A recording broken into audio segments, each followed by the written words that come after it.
Euskal Herriak ezin esan dezake azken mendean manifestaldi gutxi bizi izan dituenik.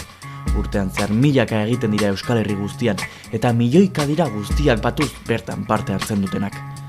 Hala ere, oso gutxik ezagutzen duten manifestaldi guztien atzean dagoen erakundea. 1981 urtean jarri ziren martxan Iker Elortzaren gidaritzapean. Eta gaur egun, manifestaldien 93%aren leloak beraien buru eta eskuetatik irteten dira. Orain arte, itzalean egon den erakundea da, Lelogile Euskaldunen Lantegi Orotarikoa.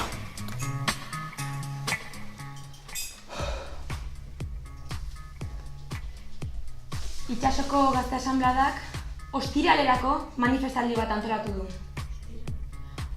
Udaletxeari itsasoko temperatura igotzea eskatuko dio. Eta guri, asteazkenerako 6 lelo.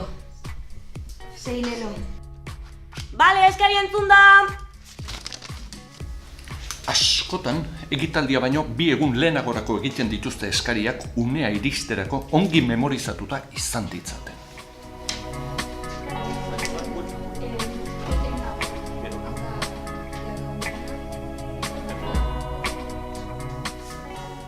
Egia esan ez dakit, nola ukatu den hemen. Lan gogorra da eta etenga egon behar da, errimak pentsatzen. Lantalde osoaren 3 laurden, poto egindako bertsolariak osatzen dute. Ideia bat atorkio. Kasu hauetan isiltasuna mantentzen dugu. Bat ideia atorkioan, diru atorkio.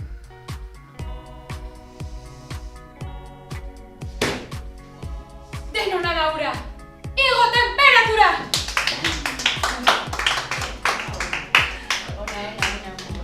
Amaia da gure lelogilerik hoberena. Ziur ezagutzen dituzuela, Ari, Ibarretxe lehendakari! Edo, bestela bagoaz! Bereak dira. Beroa da! Bide bakarra!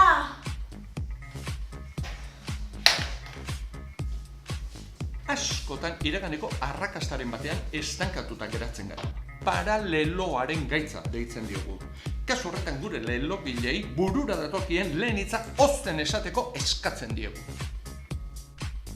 Ideia harria goroldioa vitrocerámica pertsona bat obabakoak oteiza! Nahikoa, ondo da ez. Segi buruari ere egiten.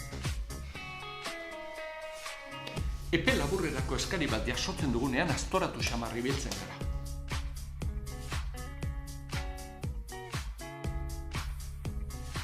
Itsasoko Gazte Asanbladaren eskaria bidali da. Baina eskaria epe barruan entregatzen dugunean sentitzen dugun bizipoza ikusita merezi du. Noizbait iritsiko ote gara Lelogile Euskaldunen Lantegi Orotarikoak egiten duen lana behar bezain beste apreziatzera. Ez dut uste. Egiten duguna gara. Leloak gara.